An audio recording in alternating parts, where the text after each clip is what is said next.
నమస్తే, welcome to TG5 news. నేను రాణి. ముందుగా బులెటిన్లో హెడ్లైన్స్ చూద్దాం. సమ్మర్ క్యాంప్ క్రీడలను ప్రారంభించిన Sabitha Indra Reddy. Glamour and glow beauty salon ప్రారంభం. సైన్స్ ఎక్స్పీరియన్స్ సెంటర్ పనులను ఎంపీ ఈటెల రాజేందర్తో కలిసి పరిశీలించిన కేంద్ర మంత్రి కిషన్ రెడ్డి. 10+2 విధానానికి వ్యతిరేకంగా బీఆర్ఎస్ విద్యార్థి విభాగం ఆందోళన. రంగారెడ్డి జిల్లా మహేశ్వరం నియోజకవర్గం శంషాబాద్ జోనల్ పరిధిలోని బడంగ్పేట్ సర్కిల్ ప్రశాంతి హిల్స్ డివిజన్లో 99 రోజుల ప్రజాపాలన ప్రగతి ప్రణాళిక కార్యక్రమంలో భాగంగా సమ్మర్ క్యాంప్ క్రీడలను మాజీ మంత్రి స్థానిక ఎమ్మెల్యే సబితా ఇంద్రారెడ్డి ప్రారంభించారు. ఈ కార్యక్రమంలో TUFI DC chairman Challa Narasimha Reddy పాల్గొన్నారు. Deputy commissioner Sammaiah, sports inspector Santosh Kumar ఆధ్వర్యంలో నిర్వహిస్తున్న ఈ క్యాంప్లో విద్యార్థులకు cricket, kabaddi, karate, basketball, chess తదితర క్రీడల్లో శిక్షణ అందిస్తున్నారు. ఈ సందర్భంగా సబితా ఇంద్రారెడ్డి మాట్లాడుతూ విద్యార్థులు చదువుతో పాటు క్రీడలపైన ఆసక్తి పెంచుకోవాలని సూచించారు. వేసవి కాలాన్ని సద్వినియోగం చేసుకుని తమకు ఇష్టమైన క్రీడల్లో నైపుణ్యాన్ని పెంపొందించుకోవాలని అన్నారు. ఈరోజు ఈ కార్యక్రమం అనేది చక్కటి కార్యక్రమం. ఈ ప్రజాపాలనలో ప్రతిదీ ప్రజల దగ్గరికి వెళ్ళాలి అని మన ప్రియతమ రాష్ట్ర ముఖ్యమంత్రులు రేవంత్ రెడ్డి గారు ఈ 90 డేస్ పాలనలో గత ఈ 2 సంవత్సరాల నుంచి ప్రభుత్వం చేసిన సంక్షేమ పాలన అటు రేపు జరగబోయే అభివృద్ధి కూడా ఏ విధంగా ముందుకెళ్ళాలంటే అని చెప్పి ఈ ప్రజాపాలనలో పెట్టడం జరిగింది. అభివృద్ధి అనేది ఎవరో ఒక్కరు చేస్తే అయ్యేది కాదు. అభివృద్ధి నిరంతరం చేయాల్సిన పని, ఇది ప్రక్రియ. ఈ ప్రక్రియలో మనందరూ కూడా తెలుసు, మన ప్రాంతంలో సుదీర్ఘంగా 10-15 సంవత్సరాల నుంచి నిరంతరం ఎమ్మెల్యేగా, మంత్రిగా పలు దఫాలలో వారి ప్రాంతంలో అభివృద్ధి, ఇవాళ ఇక్కడ పార్కులు కానివ్వండి, కాలేజీలు కానివ్వండి, ఏ ఇష్యూ ఉన్నా నిరంతరం వారు అభివృద్ధి సంక్షేమంలో మన ప్రాంతాన్ని ప్రత్యేకంగా శ్రద్ధ తీసుకొని వారు అభివృద్ధి చేయడం జరిగింది. ఆ అభివృద్ధితో పాటు ఇప్పుడు వచ్చిన ప్రభుత్వం కూడా మన రాష్ట్ర ముఖ్యమంత్రి రేవంత్ రెడ్డి గారు ఇంటర్నేషనల్ స్కూల్స్ అంటే అని చెప్పి ఆటలు అనేది ఈ ప్రభుత్వం వచ్చిన తర్వాత ప్రత్యేకంగా ఒక శ్రద్ధ వహిస్తూ దీనికి సపరేట్ బడ్జెట్ కూడా కేటాయించి ఈ ఇంటర్నేషనల్ స్కూల్లో ప్రతి అసెంబ్లీ సెగ్మెంట్లో ఒక 20 ఎకరాల ల్యాండ్ తీసుకొని ఆటల పోటీలతో సహా ఎడ్యుకేషన్ కూడా ఉండాలనే ఆలోచనతో మన ప్రియతమ ముఖ్యమంత్రి రేవంత్ రెడ్డి గారు తెలియజేయడం జరుగుతుంది. మరి ఈ కార్యక్రమంలో మన ప్రాంతంలో సుమారుగా ఈ ప్రాంతంలో కాలనీస్ బాగా వచ్చాయి. ఈ సమ్మర్ కోచింగ్లో పిల్లలు ఆడుకోవడానికే కానీ వారు విశ్రాంతి తీసుకోవడం కానీ ఫ్యూచర్లో బాగుండాలనే ఆలోచనతో మరి ఈ ప్రాంతంలో స్థలం దొరకాలంటే చాలా ఇబ్బందికరమైన పరిస్థితుల్లో కూడా మరి మన ప్రాంత ఎమ్మెల్యేగా, మాజీ మంత్రివర్యులుగా ఎక్కడ అవకాశం ఉంటే అక్కడ వారు తన స్వయంగా ఆలోచనతో ఈ ప్రాంతంలో ఇక్కడ ఆడుకోవడానికి స్థలం ఉంటే రేపు రాబోయే రోజుల్లో మన గ్రామ పంచాయతీ నుంచి మున్సిపల్ నుంచి కార్పొరేషన్ నుంచి GHS దాకా ఎదిగాం. అంటే డే బై డే మనం ఎక్కడైతే పట్టణానికి వచ్చేసాం, పట్టణాలలో ఒక 100 గజాల జాగా దొరకాలంటే చాలా ఇబ్బందికరమైన పరిస్థితి. అట్లాంటి పరిస్థితుల్లో వాళ్ళు ముందు చూపుతోని ఎక్కడికక్కడ అవకాశం వచ్చినప్పుడల్లా ఈ ప్రాంతంలో మనకు స్థలం కేటాయించినందుకు ప్రత్యేకంగా వారికి ధన్యవాదాలు తెలియజేస్తూ, మనము రాజకీయాలు అనేది ప్రజాపాలన మన అధికారులకు ఎలక్షన్లు వచ్చినప్పుడే రాజకీయాలలో ఉండాలి.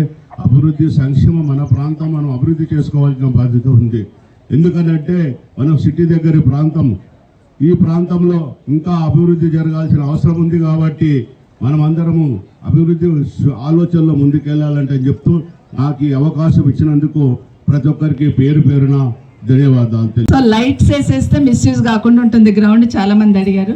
లైట్స్ వేయడం ఒకటి, అక్కడ గేట్ టోటల్ క్లోజ్ చేసి ఇది ఒకటి ఓపెన్ పెడితే కూడా కొంత కంట్రోల్ ఉంటుంది. ఇవన్నీ ఎగ్జామిన్ చేయకపోతే ఇంత మంచిగా చేసిన గ్రౌండ్ పాడైపోతుంది. దాంతోపాటు సీసీ కెమెరా కూడా ఒకటి పెట్టేస్తే బాగుంటుంది, దానికి కూడా ఇబ్బంది ఉండకుండా. అట్లాగే ఇంకొక ప్రపోజల్ పంపించండి డీసీ గారు. మన దగ్గర చెరువులు 2 ఏవైతే ఉన్నాయో డీసిల్టింగ్ చేయడానికి అవకాశం ఉంది. ఇప్పుడు మీరు గుర్రపు డెక్కకు మాత్రమే పెట్టారు, డీసిల్టింగ్ చేయండి. డీసిల్టింగ్ చేస్తే వర్షాకాలంలో నీళ్లు పోకుండా మనం కొంచెం సేవ్ చేసుకోగలుగుతాం. మీరు అది కొత్తగా ప్రపోజల్ మీరు హెచ్ఎండి ద్వారా చేపిస్తారా, లేకపోతే కమిషనర్ గారితో నేను మాట్లాడతాను. కానీ ఏం చేసినా ఈ నెల రోజులలో చేయాలి. మనం గతంలో మంత్రాల చెరువు డీసిల్టింగ్ 50 lakhs పెడితే ఏ మూలకు కాలేదు, కొంతనే చేయగలిగి ఉన్నాం. మస్తు వర్షం పడుతుంది. ఇక్కడ ఉన్న పెద్దలు గతంలో మన పూర్వీకులు నిజంగా ఈ గొలుసు కట్టు చెరువులు తవ్వి చాలా మంచి పని చేశారు. ఎక్కడ ఇంత మంచి వాతావరణం ఉండదు మన దగ్గర, వాటిని సేవ్ చేసుకోవాల్సిన అవసరం ఉంటుంది. కాబట్టి అదొకటి. తర్వాత ఈ చెరువులకి వాకింగ్ ట్రాక్స్ ఏర్పాటు చేసినా కానీ మెయింటెనెన్స్ పెట్టేవాళ్ళం అప్పుడు మంచిగా. ఇప్పుడు ఆ మెయింటెనెన్స్ ఇబ్బంది అవుతుంది. దీని మీద స్పెషల్గా డిస్కస్ చేస్తే ఇక్కడ ఉన్న వాళ్ళకి ఇబ్బంది లేకుండా ఉంటుంది ఒకటి.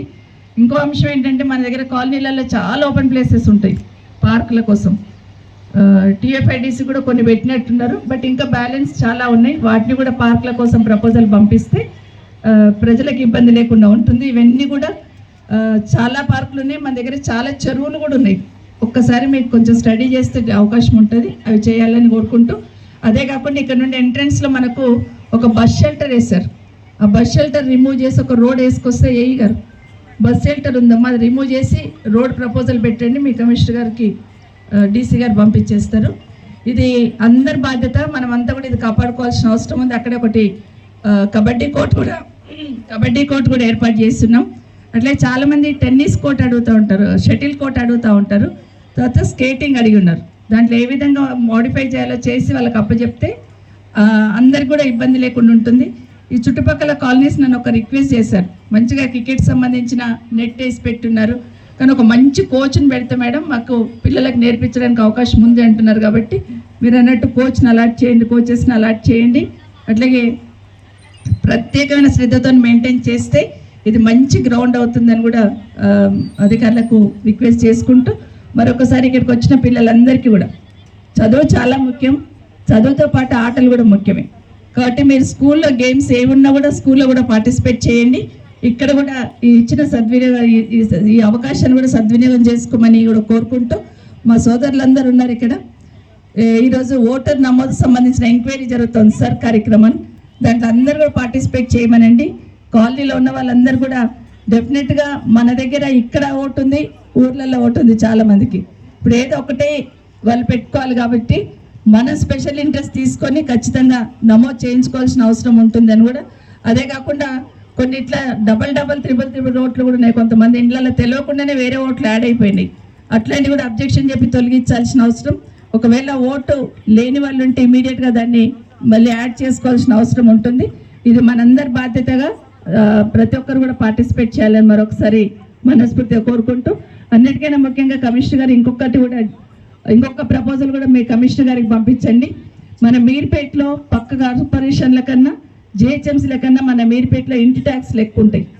అది ప్రపోజల్ తయారు చేసి, ఎందుకంటే న్యాయమైన కోరిక ఇక్కడ ఉన్న వాళ్ళందరిది, దాని ప్రపోజల్ తయారు చేసి పంపించాల్సిన అవసరం ఉంది. గతంలో కూడా ఎక్కువ ఉన్నా కూడా అవి పెంచకుండా మేము కార్పొరేషన్లో తీర్మానం చేసి తక్కువ తీసుకున్నాము. కానీ ఇప్పుడు మీకు అట్లా సొంతగా నిర్ణయం తీసుకోవడానికి అవకాశం ఉండదు. మీ కమిషనర్ గారికి ప్రపోజల్ పంపిస్తే అక్కడ నేను కమిషనర్ గారితో మాట్లాడి చేసుకోవడానికి అవకాశం ఉంటుందని కూడా ప్రత్యేకంగా మీర్పేట్ మున్సిపల్ కార్పొరేషన్ సంబంధించిన సమస్య ఇది, దీని మీద కూడా ప్రత్యేకమైన దృష్టి పెట్టాలని మరొకసారి కోరుకుంటూ, ఇక్కడికి వచ్చిన పిల్లలందరినీ కూడా అభినందిస్తూ మరొకసారి కార్యక్రమాన్ని ఏర్పాటు చేసిన అధికారులను కూడా. రంగారెడ్డి జిల్లా అల్మాస్గూడ రామిడి హిల్స్ అయ్యమాత దేవాలయం ఎదురుగా కొండూరు శ్రీలత రాజు నూతనంగా ఏర్పాటు చేసిన గ్లామర్ అండ్ గ్లో బ్యూటీ సెలూన్ను అల్మాస్గూడ కాంగ్రెస్ పార్టీ సీనియర్ నాయకుడు కంటెస్టెడ్ కార్పొరేటర్ నవారు మల్లారెడ్డి ప్రారంభించారు. ఈ సందర్భంగా షాపు యజమాని కొండూరు శ్రీలత రాజు మాట్లాడుతూ తమ వద్ద మహిళలకు bridal makeup hair salon beauty products అందుబాటులో ఉంటాయని తెలిపారు. ఈ కార్యక్రమంలో నవారు మల్లారెడ్డి, కొల్లూరు వంశీ, జింక అశోక్, కొండూరు చంద్రం, పుల్లా మల్లేష్ తదితరులు పెద్ద ఎత్తున పాల్గొన్నారు. సిఎస్ఐఆర్లో నిర్మాణంలో ఉన్న సైన్స్ ఎక్స్పీరియన్స్ సెంటర్ పనులను ఎంపీ ఈటెల రాజేందర్తో కలిసి పరిశీలించిన కేంద్ర మంత్రి కిషన్ రెడ్డి ఈ సందర్భంగా మీడియాతో మాట్లాడుతూ వేగంగా అభివృద్ధి చెందుతున్న నగరాల్లో హైదరాబాద్ ఒకటి. ఇలాంటి నగరంలో ఇప్పటికే అనేక కేంద్ర ప్రభుత్వ సంస్థలు పనిచేస్తున్నాయని, ముఖ్యంగా రక్షణ, సైన్స్, ఐటీ మరియు విద్యా రంగాలకు సంబంధించిన అనేక పరిశోధన సంస్థలు ఇక్కడ ఉన్నాయని పేర్కొన్నారు. వాటి సరసన ఇప్పుడు నేషనల్ సైన్స్ సెంటర్ కూడా హైదరాబాద్కు రాబోతుంది. తార్నాకలో నిర్మాణమవుతున్న ఈ హైదరాబాద్ సైన్స్ సెంటర్ పనులను క్షేత్రస్థాయిలో పరిశీలించడానికి నేను ఈ రోజుకి వచ్చానని తెలిపారు. ఈ సైన్స్ సెంటర్ హైదరాబాద్లోని ముఖ్యమైన కేంద్ర ప్రభుత్వ సంస్థలలో ఒకటిగా నిలవబోతోంది. అత్యధిక పరిశోధన సంస్థలు, అత్యధిక సైన్స్ ఆధారితమైనటువంటి సంస్థలు మన దగ్గర ఉన్నాయి. DRDO కానీ, CCMB కానీ, IICT, CFSL, CDFD, NGRI, NIN, INCOS, COS, Midhani, IIIT, DMRL, ISB లాంటి అనేక సంస్థలు ఈరోజు పెద్ద ఎత్తున పరిశోధన చేస్తుంది. డిఫెన్స్లో కానీ, ఐటీలో కానీ ఈరోజు హైదరాబాద్ యొక్క కాంట్రిబ్యూషన్ మన దేశానికి కాదు, ప్రపంచానికి ఉంది. అంతేకాకుండా ఈరోజు Hyderabad IT hub, Hyderabad vaccine hub, Hyderabad pharma hub, Hyderabad education hub, medical hub, ఈ రకంగా అన్ని రంగాలలో కూడా హైదరాబాద్ ముందుకెళ్తున్నటువంటి నేపథ్యంలో ఈరోజు ఎడ్యుకేషన్ ఇన్స్టిట్యూషన్స్, యూనివర్సిటీస్, అత్యంత ప్రతిష్టాత్మకమైనటువంటి సెంట్రల్ యూనివర్సిటీ కానీ, మన ఉస్మానియా యూనివర్సిటీ కానీ ఈరోజు మన హైదరాబాద్లో ఉన్నాయి. అదేవిధంగా ఈ ఇన్స్టిట్యూషన్స్ మనకందరికీ తెలుసు, ఈరోజు ప్రపంచమంతా కూడా సైన్స్ అండ్ టెక్నాలజీ ఈ రెండు రంగాల్లో కూడా చాలా గణనీయంగా వేగవంతంగా ముందుకెళ్తాము. మరి ప్రపంచంతో పోటీ పడాలంటే, ప్రపంచంతో సమానంగా మన దేశం కూడా అదే దిశలో మనం అందరం ముందుకెళ్తాము. ఆ దశలోనే మనము ఈ యొక్క science city, science experience centre మన హైదరాబాద్ నగరంలో ఏర్పాటు చేసుకోబోతున్నాం. తెలంగాణలో ముఖ్యంగా హైదరాబాద్ చుట్టుపక్కల ప్రాంతాలలో అనేక రకాల టెక్నాలజీ డెవలప్మెంట్ అవుతున్న విషయం మనం స్వయంగా చూస్తూ ఉన్నాం. మన లాంటి నగరానికి ఈ యొక్క సైన్స్ సిటీ ఎంతో ఉపయోగపడుతుంది. ముఖ్యంగా యువతలో, విద్యార్థుల్లో హై స్కూల్ నుంచి పీజీ వరకు, హై స్కూల్ నుంచి ప్రొఫెషనల్ స్థాయి వరకు కూడా విద్యార్థులందరికీ కూడా ఈ సైన్స్ పట్ల ఆసక్తిని పెంచాల్సినటువంటి అవసరం. అందుకే ఇటీవల నరేంద్ర మోడీ గారి ప్రభుత్వము, బీజేపీ ప్రభుత్వము స్టార్టప్స్ పెద్ద ఎత్తున ఎంకరేజ్ చేస్తూ ఉంది. అన్ని రంగాలలో సాధారణంగా ఉన్నటువంటి చిన్న మ్యానుఫ్యాక్చరింగ్ యూనిట్ నుంచి, చిన్న బిజినెస్ మాడ్యూల్ నుంచి మొదలుపెట్టే స్పేస్ టెక్నాలజీ వరకు కూడా ఈరోజు భారత ప్రభుత్వము మరి ఏ రకంగా స్టార్టప్స్ని ఎంకరేజ్ చేస్తుందో, యువతను ఎంకరేజ్ చేస్తుందో మనం చూస్తూ ఉన్నాం. ప్రపంచంలో స్పేస్ టెక్నాలజీలో మన దేశంలో వచ్చినన్ని స్టార్టప్ కంపెనీస్ ప్రపంచంలో ఎక్కడ లేదు. స్పేస్ అంటే అల్టిమేట్ అన్నమాట. అటువంటి రంగంలో కూడా డిఫెన్స్ ఎక్విప్మెంట్లో కానీ, స్పేస్ టెక్నాలజీలో కానీ, ఐటీ టెక్నాలజీలో కానీ, గ్రీన్ ఎనర్జీలో కానీ, ఆ రకంగా మరి అనేక ఇతర హ్యూమన్ రిసోర్సెస్ ఉపయోగించుకొని 10+2 విధానాన్ని సరైన ప్రణాళిక లేకుండా అమలు చేయాలని ప్రభుత్వం ప్రయత్నిస్తోందంటూ బీఆర్ఎస్ విద్యార్థి విభాగం నాయకులు నాంపల్లిలోని ఇంటర్ బోర్డు కార్యాలయాన్ని ముట్టడించారు. ముఖ్యమంత్రి రేవంత్ రెడ్డికి వ్యతిరేకంగా నినాదాలు చేస్తూ విద్యార్థి నాయకులు కార్యాలయం ముందు బైఠాయించారు. ఈ సందర్భంగా ప్రభుత్వం విద్యార్థుల భవిష్యత్తుతో ఆటలాడుతోందని ఆరోపించారు. అంతేకాకుండా కార్యాలయం లోపలికి దూసుకెళ్లేందుకు ప్రయత్నించడంతో అక్కడే ఉన్న పోలీసులు వారిని అడ్డుకున్నారు. పరిస్థితి ఉద్రిక్తంగా మారడంతో కావడంతో బేగం బజార్ పోలీసులు పలువురు విద్యార్థి నాయకులను అదుపులోకి తీసుకుని అరెస్టు చేశారు. ఈ ఘటనతో ఇంటర్ బోర్డు కార్యాలయం పరిసరాల్లో కొంతసేపు ఉద్రిక్త వాతావరణం నెలకొంది. మా బీఆర్ఎస్పీ విద్యార్థి విభాగం ఆధ్వర్యంలో ఇవాళ ఇంటర్మీడియట్ బోర్డు ముట్టడికి మేమందరం సిద్ధపడ్డాము. దానికి కారణం ఏంటంటే 10+2 ఎడ్యుకేషన్ పాలసీ ఏదైతే ఉందో ఇది ఎవరికి ఒపీనియన్ లేకుండా ఒక విద్యా వ్యవస్థలో ఎవరైతే అడ్వైజర్స్ ఉంటారో వాళ్ళ అడ్వైజర్స్ మాట ఎవరు చూడకుండా కేవలం సీఎం రేవంత్ రెడ్డి గారు ఇదొక డైవర్షన్గా ఫీజు రియంబర్స్మెంట్ బకాయిలు చెల్లించకుండా ఇదొక డైవర్షన్గా 10+2 పాలసీ ఏదైతే ఇది ఉందో ఇది టోటల్ విరుద్ధం అన్న. దీనివల్ల చాలామంది పిల్లలు చాలామంది విద్యార్థులు నష్టపోతారు. 10+2 విద్య ఏదైతే ఉందో అదొక స్కూల్లో ఇంప్లిమెంట్ చేస్తే నీట్ లాంటి ఎన్నో నీట్ ఎంసెట్ ఇలాంటి పరీక్షలకు ఏదైతే ఉందో దానికి కీలకమైన ఇంపార్టెన్స్ ఉంటుంది. ఆ ఇంపార్టెన్స్ కోల్పోతారు స్టూడెంట్స్. అందుకే మేమందరం ఈరోజు ఏంటంటే విద్యార్థులం ఫీజు రియంబర్స్మెంట్ బకాయిలు ఫస్ట్ చెల్లించిన తర్వాత నువ్వు ఏదైనా ఉంటే దానికి సపరేట్ డిపిఆర్ వేసుకొని పిల్లలకు యూజ్ అయ్యే పని చేయాలి అని చెప్పి మేము కోరుకోవాలని చెప్పి ఇవాళ మేము ఇంటర్మీడియట్ బోర్డుకి వచ్చి రిప్రజెంటేషన్కి వచ్చినామన్నా. Thank you.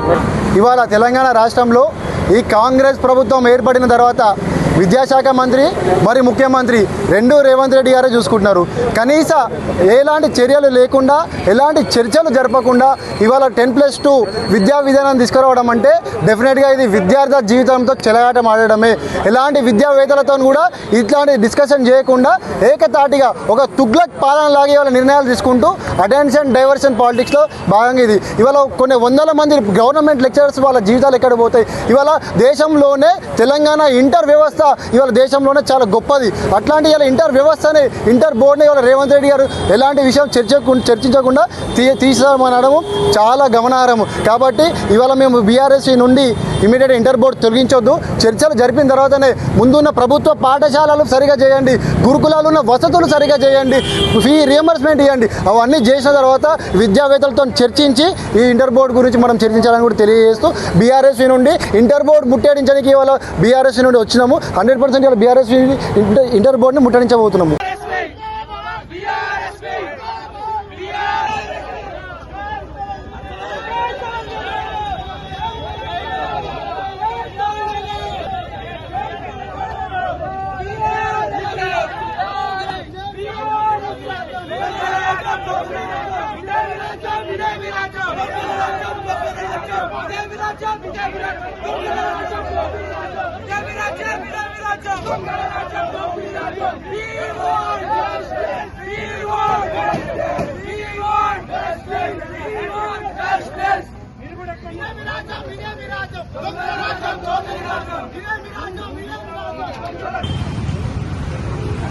అమరావతిలో ముఖ్యమంత్రి చంద్రబాబు నాయుడు నేతృత్వంలో 7వ కలెక్టర్ల కాన్ఫరెన్స్ ప్రారంభమైంది.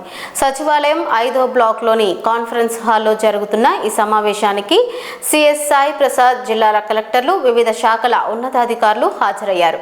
Business reformer of the year అవార్డును అందుకున్న సందర్భంగా కలెక్టర్ల కాన్ఫరెన్స్ సీఎం చంద్రబాబును అభినందించింది. ఈ సందర్భంగా సీఎం మాట్లాడుతూ అధికారులు క్షేత్రస్థాయికి వెళ్లి పనిచేయాలని, రిజల్ట్ ఓరియంటేషన్తో ముందుకు సాగాలని సూచించారు. Office tells you data, field tells you truth అనే విషయాన్ని గుర్తుంచుకోవాలని పేర్కొన్నారు. Speed of delivering governance is not slogan, governors decide the speed of growth అని అన్నారు. ఇప్పటి వరకు మీ అందరి సహకారంతో ఇప్పుడే రిఫార్మర్ ఆఫ్ ది ఇయర్,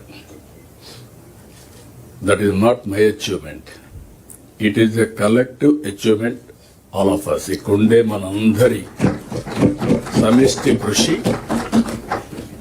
2 ఏళ్లకు మునుపు రాష్ట్రం గురించి ఏ విధంగా మాట్లాడేవాళ్ళు, ఈరోజు రాష్ట్రం గురించి ఏం మాట్లాడుతున్నారు, the award it self is indication. కాబట్టి ఈ యొక్క అవార్డు అనేది బాధ్యతను కూడా పెంచింది. ఇప్పుడు అవసరం కూడా ఇలాంటి అవార్డ్స్ మనకు. నేను చాలాసార్లు ఎన్నో అవార్డ్స్ ఇస్తే నేను ఎప్పుడూ యాక్సెప్ట్ చేయలేదు, కానీ ఇది యాక్సెప్ట్ చేశాక దానికి కారణం కూడా ఇంకొద్ద పెద్ద ఎత్తున పెట్టుబడులు వస్తాయి, ఒకసారి పాజిటివ్ మోడ్ వస్తుందనే ఉద్దేశంతో యాక్సెప్ట్ చేశాం. మరొకసారి దీనికి సమిష్టి కృషి చేసిన ఇటు క్యాబినెట్, ఇటు secretaries, not only secretaries, last మైల్లో పనిచేసిన చివరి వరకు ఒక గ్రామ స్థాయిలో పనిచేసిన అధికారి వరకు అభినందిస్తున్నా. ఇది మీ అందరికి అంకితం చేస్తూ ఇంకా బాధ్యత మళ్ళా ఒకసారి మీకు గుర్తు చేస్తున్నాను. పెట్టుబడులు ఒక పండుగ వాతావరణంలో జరుగుతున్నాయి. ఒక మాటలో చెప్పాలంటే ఒకప్పుడు బుల్లెట్, రాయల్ బుల్లెట్, అది మెజెస్టిక్ రైడ్ ఒకే తమిళనాడులో ఉండేవాడు. Yesterday we have cleared to get to Andhra Pradesh.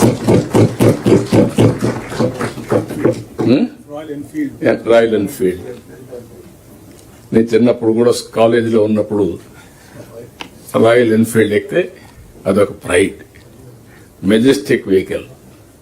అది ఒక్క తమిళనాడులో అంటే మనం తేగలిగాం. మన మాటల్లో చెప్పడం కాదు, రెస్పాన్సివ్ గవర్నెన్స్ అని ప్రజలు అప్రిషియేట్ చేసే పరిస్థితి రావాలి. మార్పు స్పష్టంగా కనపడాలి. బెస్ట్ ప్రాక్టీసెస్ అన్ని చోట్ల అమలు కావాలి. స్టేటే ఒక బెంచ్ మార్క్ అవ్వాలి. జిల్లా మధ్య, కలెక్టర్ల మధ్య పోటీ ఉండాలి. పెట్టుబడులు మీరు మీ మంత్రులు మీ జిల్లాకు ఏం సాధించారో ప్రైడ్గా ఫీల్ అయ్యే పరిస్థితి మీరు రావాలి. గ్రోత్, పెట్టుబడులు, పోటీ పడే పరిస్థితి రావాలి. ఒకప్పుడు నేను మీ వెనకాన పడేవాడిని, మీరు అది చేయాలి, ఇది చేయాలి, ల్యాండ్ ఇవ్వాలి. నిన్న మొన్న చెప్పాను, మేము మిమ్మల్ని అడగడం కాదు, మీరు మమ్మల్ని అడగాలి. నేను ఢిల్లీకి పోతాను రాష్ట్రం కోసం, మీరు అమరావతికి వచ్చి మీ పనులు చేసుకునే పరిస్థితి ఉండాలి. ఆ పోటీ ఉంటేనే మీరు అనుకున్న లక్ష్యాన్ని మీరు నెరవేరుస్తారు. ఇంకొక పక్కన కలెక్టర్స్ మధ్యలో పోటీ ఉండాలి. జిల్లాకు పోటీ ఉండాలి. హెల్తీ కాంపిటీషన్ ఉండాలి. ఒకరికొకరు సహకరించుకోవాలి. మీరు ఇన్నోవేటివ్ ఐడియాస్ తీసుకొస్తే అవి కూడా మాట్లాడుతున్నాం. ఆ ఇన్నోవేటివ్ ఐడియాస్ అడాప్ట్ చేయడమే కాకుండా మిమ్మల్ని మెంటర్గా పెట్టుకుంటాం మిగిలిన జిల్లాల్లో. ఆ విధంగా 28 జిల్లాల్లో 28 బెస్ట్ ప్రాక్టీసెస్ మీరు తయారు చేసి దాన్ని నర్చర్ చేసి నెక్స్ట్ లెవెల్కి తీసుకునే పరిస్థితి రావాలి. బులెటిన్ ముగించే ముందు హెడ్లైన్స్ మరోసారి చూద్దాం. సమ్మర్ క్యాంప్ క్రీడలను ప్రారంభించిన Sabitha Indra Reddy. Glamour and glow beauty salon ప్రారంభం. సైన్స్ ఎక్స్పీరియన్స్ సెంటర్ పనులను ఎంపీ ఈటెల రాజేందర్తో కలిసి పరిశీలించిన కేంద్ర మంత్రి కిషన్ రెడ్డి. 10+2 విధానానికి వ్యతిరేకంగా బీఆర్ఎస్ విద్యార్థి విభాగం ఆందోళన. ఇవి ఇప్పటివరకున్న అప్డేట్స్. మరిన్ని అప్డేట్స్ కోసం చూస్తూనే ఉండండి TG5 న్యూస్.